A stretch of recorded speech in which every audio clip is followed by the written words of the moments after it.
Qu'est-ce qui t'a donné envie de participer à la Brussels Accessible Art Fair et comment en as-tu entendu parler? J'ai entendu parler d'abord par la publicité, parce que je trouve que c'est une fois qu'on fait beaucoup de publicité, tout le monde la connaît. Je l'ai visité déjà dans 2 éditions. Et j'ai un grand ami qui expose aussi dans la foire qui m'a très bien parlé. Il m'a donné envie de participer.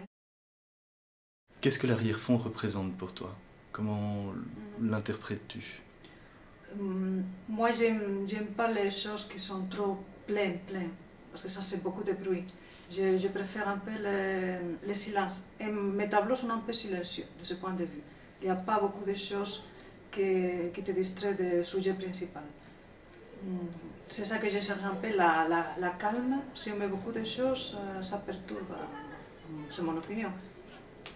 Et j'aime aussi le côté atemporel qui donne un espace vide autour.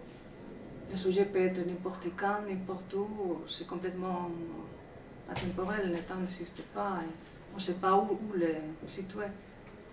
Tout ça me plaît, et le fait aussi qu'on focalise son attention sur le sujet, sur l'expression. Les portraits de Roger van der Weyden, les femmes de Klimt, les anges et les sphinx de Fernand Knoff, qu'est-ce que ces œuvres évoquent chez toi? Ce sont quelques-uns de mes artistes préférés. Je cherche à améliorer un peu la réalité, je cherche la beauté, la calme, donner... Chez quelques artistes, je trouve qu'ils cherchent un peu la même chose que je cherche aussi.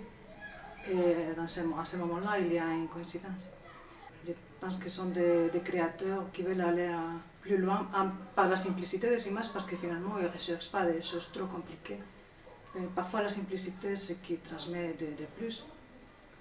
C'était aussi des artistes qui avaient une vie intérieure, ils aimaient la spiritualité, un peu tout l'ésotérisme.